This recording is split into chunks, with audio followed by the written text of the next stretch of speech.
Il existe des œuvres dont les défauts vieillissent plus vite que les qualités.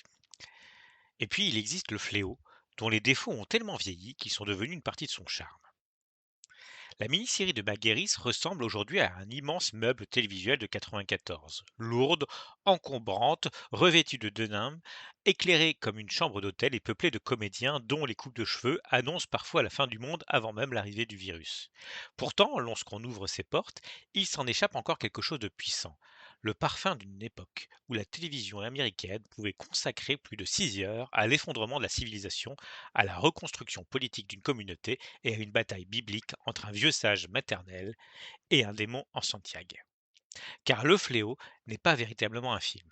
Ce n'est pas non plus une série au sens contemporain du terme, c'est un film fleuve découpé en 4 soirées. Une grande fresque populaire conçue comme un événement national.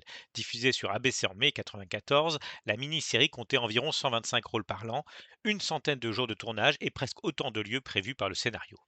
Maguiris, qui sortait de productions infiniment plus modestes comme Critters 2, s'est retrouvé à diriger plusieurs centaines de figurants dans 6 États à partir d'un scénario de plus de 450 pages écrit par Stephen King lui-même.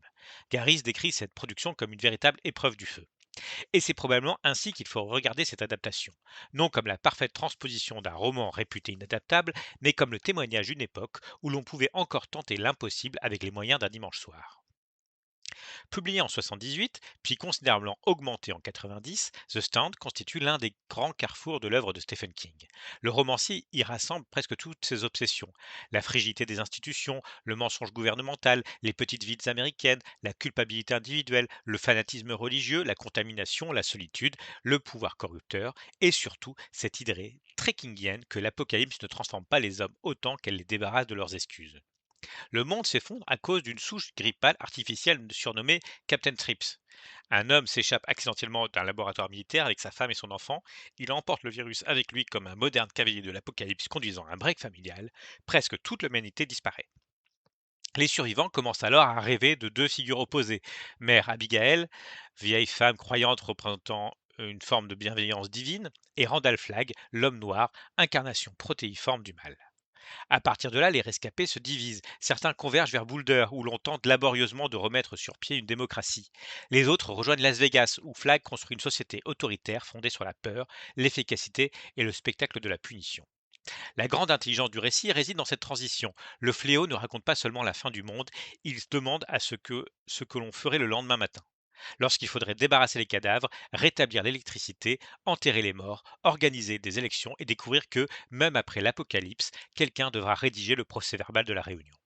Stephen King a toujours su que l'enfer commence souvent avec un problème de voirie.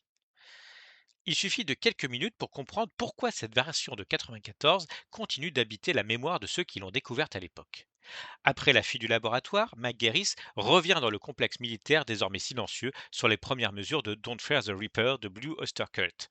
La caméra glisse parmi les scientifiques, les techniciens et les soldats morts à leur poste. Certains sont effondrés sur leur bureau, d'autres figés dans des pauses quotidiennes grotesquement interrompues. La chanson était déjà indiquée dans le scénario de King, mais Garris transforme la séquence en élégie macabre.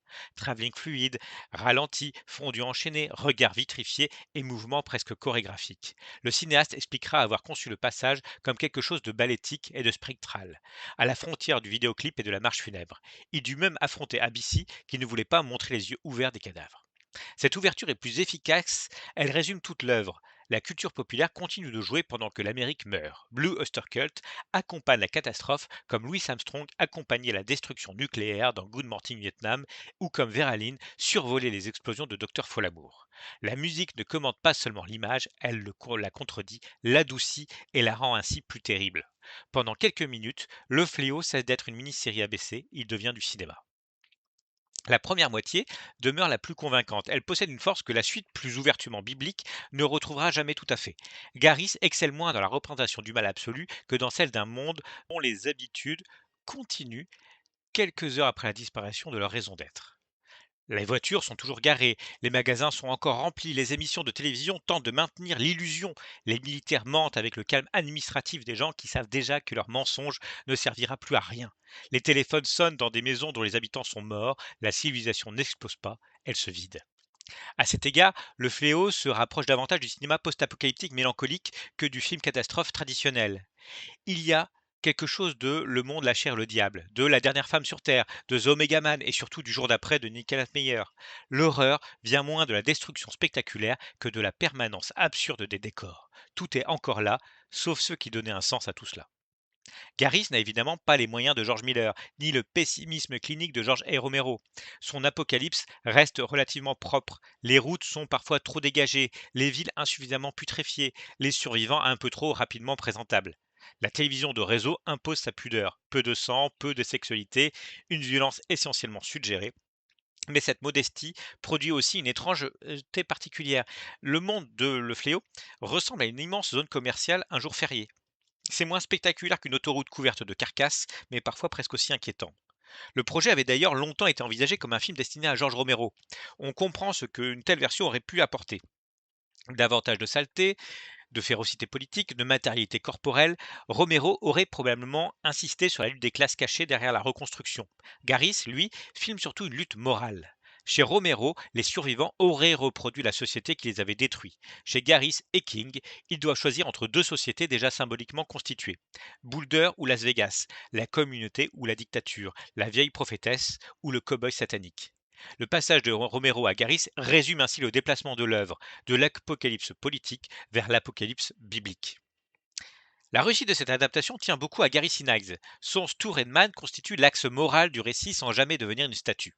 Gary disait avoir vu en lui un Gary Cooper moderne, un homme de la Terre, honnête, concret, immédiatement crédible. C'est en découvrant Sinise dans son adaptation de Des souris et des hommes qu'il comprit avoir trouvé Stu. La comparaison avec Gary Cooper est juste. Stu n'est pas un héros spectaculaire. Il ne prononce pas de grands discours et ne semble jamais chercher la position de chef. Il écoute, observe et décide. Son autorité naît de son refus de la théâtralité. Dans une histoire remplie de prophètes, de démons, de visions et de miracles, il demeure le personnage le plus fermement attaché au monde matériel. Sinise possède cette qualité rare. Il donne l'impression de penser avant de parler. Son visage légèrement fermé accueille les événements sans les surjouer. Il est le descendant des hommes fordiens, ceux de la poursuite infernale ou de l'homme qui tua Liberty Valance, pour lesquels reconstruire une communauté constitue déjà une forme d'héroïsme. Face à lui, Molly Ringwald incarne Franny Goldsmith. Son choix fut très contesté et Gareth lui-même reconnut ne pas l'avoir immédiatement trouvée évidente. Elle apporte au personnage une fragilité sincère, mais son jeu ne parvient pas toujours à porter le poids symbolique que le scénario place sur Fanny.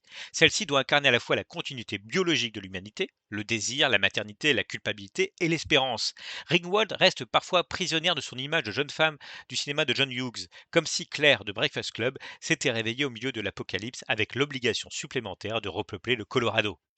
Elle n'est pas mauvaise, elle paraît simplement appartenir à un film plus intime que celui qui se construit autour d'elle. Le Fléau appartient à cette tradition délicieuse de la mini-série américaine dans laquelle chaque nouvelle scène semble annoncer l'arrivée d'un acteur que l'on a déjà vu quelque part. C'est un gigantesque album Panini du cinéma et de la télévision des années 80 et 90. Rob Lowe trouve en Nick Andros l'un de ses rôles les plus intéressants. Privé de parole, il doit renoncer à la séduction verbale, qui constituait une partie de son image publique. Son jeu repose sur le regard, le sourire et la présence physique. Nick est peut-être le personnage le plus profondément kingien du récit, un homme vulnérable, presque invisible socialement, qui devient le centre moral d'un monde nouveau. Bill Fagerbakke interprète Tom Cullen avec une sincérité remarquable. Le personnage aurait pu devenir une caricature embarrassante. Il demeure certes marqué par les conventions de représentation de l'époque, mais Fagerbakke lui donne une bonté qui n'est jamais entièrement infantilisée. Tom est celui que les autres croient devoir protéger avant de devenir celui qui sauve. Adam Stork campe un Larry Underwood convaincant, rocker, égoïste, forcé d'apprendre à devenir responsable. Son évolution constitue l'une des plus belles lignes morales du récit. Larry ne découvre pas qu'il est naturellement bon, mais qu'il peut accomplir des actes bons malgré tout ce qui, en lui, préférait fuir. Il représente peut-être la définition la plus juste du héros selon King. Non pas celui qui ne ressent aucune peur, mais celui qui cesse enfin d'en faire le problème des autres. Laura San Giacomo donne à Nadine Cross une densité sensuelle et tragique. Nadine n'est pas seulement attirée par le mal, elle lui a été promise, comme si son existence entière avait été colonisée par un récit écrit avant elle. Le téléfilm reste trop pudique pour explorer pleinement les dimensions sexuelles du personnage, mais San Giacomo parvient à faire sentir le vertige de cette dépossession. Miguel Ferrer, en Lloyd Enright, semble en revanche sortir d'un autre film et c'est un compliment. Il apporte une énergie nerveuse, presque sale, qui manque parfois à l'ensemble. Son Lloyd est une petite frappe devenue dignitaire parce que le diable a su identifier son ambition avant lui. Ferrer comprend que le mal n'a pas seulement besoin de monstres, il a surtout besoin de cadres intermédiaires. Matt Freever compose un trash can man excessif, gesticulant, épuisant, parfois proche du numéro de cabotinage. Mais derrière les cris et les contorsions apparaît une détresse véritable. Lors de son audition, Freever aurait ému King et Garris au point d'être engagé immédiatement. Le réalisateur se souvenait du pathos qu'il avait su injecter dans la folie du personnage. C'est exactement ce qui sauve sa performance. Trash Can Man reste un enfant torturé qui ne peut toucher le monde qu'en y mettant le feu.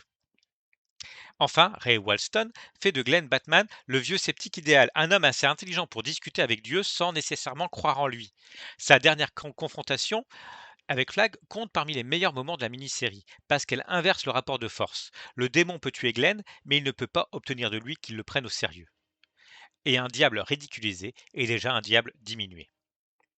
Rubidi apporte à Mère Abigail une autorité que ni le maquillage ni les dialogues religieux ne suffiraient à produire. Sa voix possède la gravité d'une mémoire collective. Lorsqu'elle parle de Dieu, elle ne semble pas réciter la fonction symbolique de son personnage. Elle paraît évoquer quelqu'un qu'elle connaît personnellement.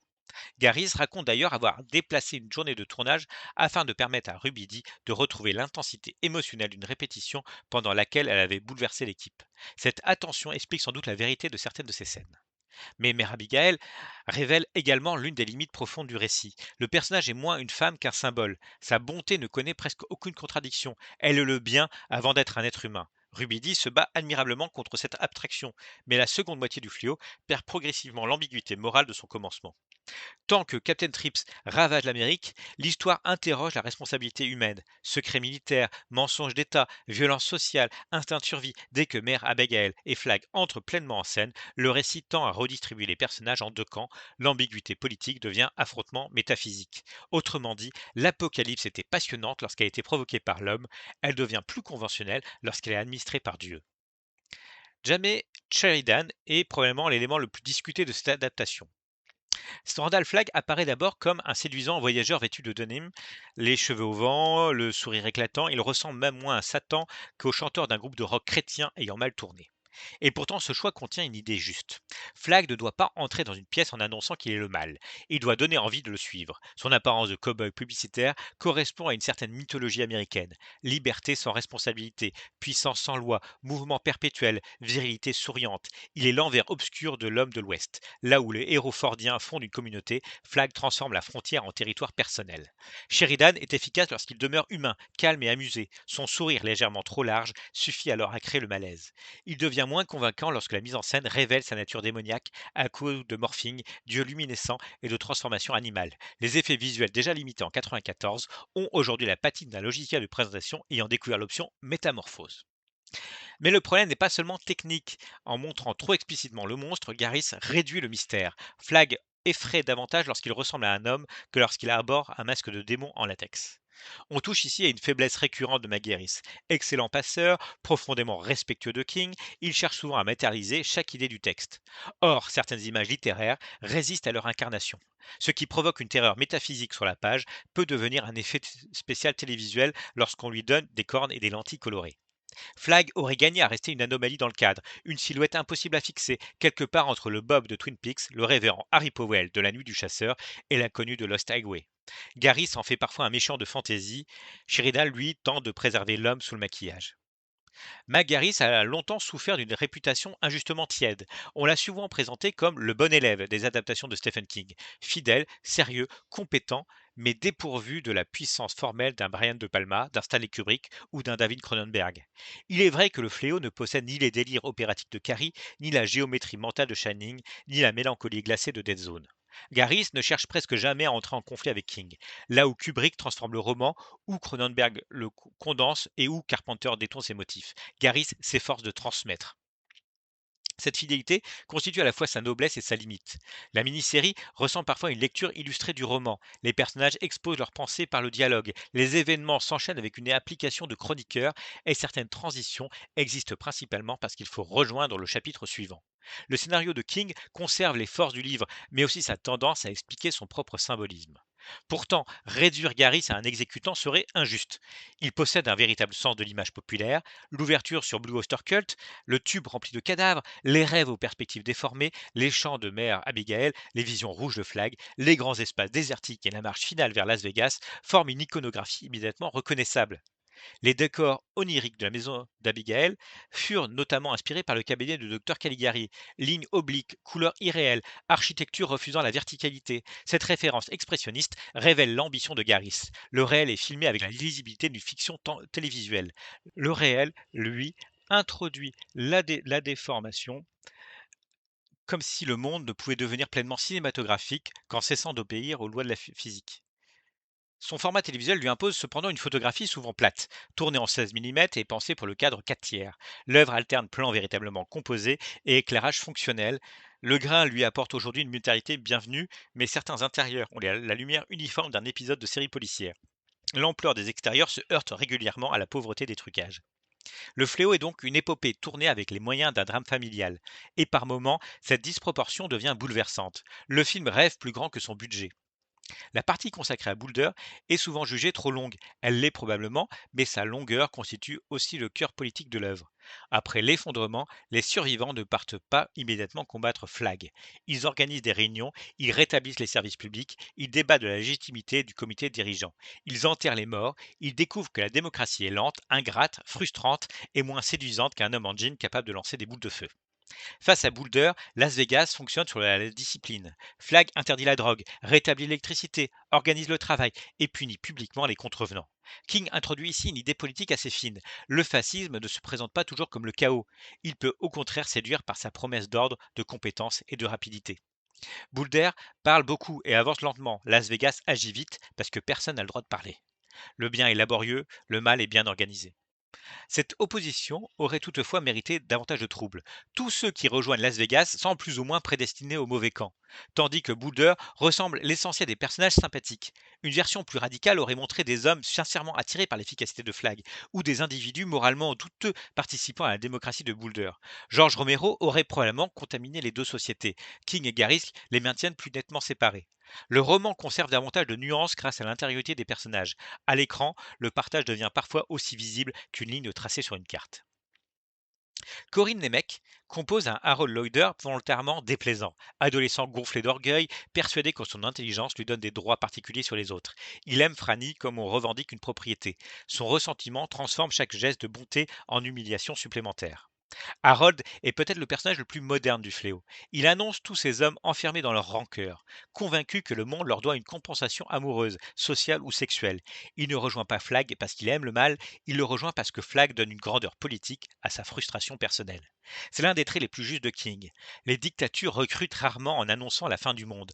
Elles promettent à Harold que tous ceux qui se sont moqués de lui reconnaîtront enfin sa valeur. Nemec force parfois la composition, multipliant sourires crispés et regards inquiétants. Mais cette absence de subtilité appartient aussi au personnage. Harold se met constamment en scène. Il rédige sa propre légende, répète ses expressions, surveille son visage. Il n'est jamais naturel parce qu'il vit déjà devant le tribunal imaginaire de l'histoire. Sa trajectoire demeure l'une des plus tragiques. Pendant un temps, Boulder lui offre réellement la possibilité de devenir meilleur. Les autres l'acceptent. On reconnaît ses compétences. Il commence presque à habiter l'homme qu'il prétendait être. Mais le ressentiment lui est devenu plus familier que le bonheur. Harold ne choisit pas seulement le mal, il choisit de rester fidèle à sa blessure. La confrontation finale demeure le point le plus problématique de l'histoire. Après une longue marche sacrificielle, les envoyés de Boulder arrivent à Las Vegas. Pourtant, ils ne renversent pas Flag par leurs actions. L'intervention divine, matérialisée par une main lumineuse, provoque l'explosion nucléaire qui anéantit la ville. Pris littéralement, le procédé relève du Deus ex machina. Dieu descend presque physiquement dans le scénario pour le terminer. Mais cette conclusion peut aussi se lire autrement. Les héros ne sont pas envoyés à Las Vegas pour vaincre Flag, ils sont envoyés pour témoigner, pour refuser de se soumettre et pour fissurer la croyance collective en son pouvoir. Flag règne parce que ses disciples pensent qu'il est invincible. Lorsque Glenn rit de lui, lorsque Larry refuse de céder et lorsque la foule commence à douter, son empire symbolique vacille. Trashcanman apporte alors la bombe comme un cadeau d'amour. Le chaos que Flag a recruté revient vers lui sous la forme ultime de la puissance américaine, l'arme nucléaire. Le mal est détruit par ce qu'il a lui-même encouragé. La main de Dieu reste une image pataude, aggravée par des effets visuels aujourd'hui très datés. Mais l'idée sous-jacente est moins simpliste qu'elle n'en a l'air. La catastrophe finale ne vient pas d'une armée du bien, elle résulte de la logique interne du régime de Flag. On ne peut fonder un ordre sur la folie, la peur et la violence sans qu'un jour l'un de ses fidèles n'arrive avec une bombe. Dieu se contente peut-être de poser le doigt sur l'interrupteur. Il serait facile de dresser la liste de ce qui ne fonctionne plus. Maquillage inégaux, trucage numérique primitif, ralenti appuyé, musique parfois envahissante, dialogue explicatif, costumes datés, représentation manichéenne de la lutte entre Boulder et Las Vegas. Mais ce vieillissement possède une vertu. Il rend visible l'effort humain. Dans les productions contemporaines, l'apocalypse peut être parfaite, immense, numériquement cohérente, et pourtant étrangement sans poids. Chez Garis, on voit les figurants, les maquillages, les routes réellement bloquées, les décors construits, les limites du cadre et l'argent dépensé juste au-delà de ce que la télévision pouvait raisonnablement supporter. L'imperfection devient la trace de l'ambition. La version de 2020 dispose d'une image plus luxueuse, d'une violence plus explicite et d'une distribution prestigieuse. Pourtant, elle fragmente le récit, multiplie les retours temporels et semble parfois gênée par la simplicité mythologique du matériau. Yaris, lui, avance chronologiquement. Il accepte le récit comme une longue route américaine. Laboratoire, contamination, solitude, rassemblement, reconstruction, trahison, pèlerinage. Sa mise en scène est moins sophistiquée, mais son récit respire. Voilà sans doute le paradoxe de ce fléau. Tout y paraît ancien, sauf son désir de raconter. La mini-série prend le temps de faire exister les personnages avant de les transformer en symboles. Elle laisse les routes s'allonger, les amitiés se construire, les communautés hésiter. Elle croit encore qu'une fresque populaire peut parler de politique, de religion, de culpabilité et de libre arbitre sans devoir s'excuser d'être une œuvre de genre. Le Fléau n'est pas la meilleure adaptation de Stephen King. Si l'on cherche la puissance formelle de Shining, l'intelligence organique de Dead Zone, la cruauté de Carrie, l'élégance classique des évadés ou le désespoir de The Mist, mais c'est peut-être celle qui ressemble le plus à son auteur. Elle est trop longue, trop explicative, sentimentale, grotesque, tendre, naïve et terrifiée par l'Amérique. Elle contient des monstres qui ressemblent à des hommes et des hommes qui deviennent monstrueux par une succession de très petites décisions. Elle passe du quotidien au cosmique sans toujours réussir la transition. Elle peut montrer un cadavre gonflé de maladie, puis un démon de fête foraine, puis un vieux professeur riant au visage du mal, et croire sincèrement que tout appartient à la même histoire. Magaris ne dompte pas entièrement le roman, il marche à côté de lui, parfois essoufflé, parfois dépassé, mais sans jamais l'abandonner. Son fléau reste donc une grande œuvre imparfaite, une tapisserie biblique tissée avec du 16 mm, du maquillage en latex, du rock classique et la foi presque insensée qu'un public familial accepterait de regarder mourir l'Amérique pendant 4 soirées consécutives. Et lorsque retentissent les premières notes de Don't Fear the Reaper, que la caméra glisse à nouveau sur les corps immobiles du laboratoire, les rides techniques disparaissent. Pendant quelques minutes, l'adaptation atteint exactement ce qu'elle poursuivait. Non pas le réalisme de la fin du monde, mais sa mélancolie. Le monde est mort, la chanson, elle, continue. C'est donc une apocalypse télévisuelle, au trucage parfois calamiteux, mais au souffle dangereusement intact.